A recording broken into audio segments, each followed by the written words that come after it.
Kim from the Beauty Biz, and this is my daughter Lexi, and tonight we're demonstrating one of her favorite products that we use, and that is Paul Mitchell's Neon Sugar Teas. It's part of the sugar line, and it really has sugar in it. So I've talked her into being my model tonight, and I just want to show, not to mention that it smells good. You can definitely tell it has sugar in it, but it has so much natural hold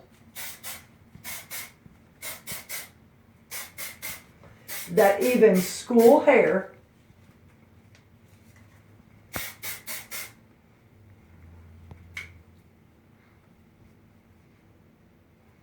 can be fluffed up. Turn on just a second.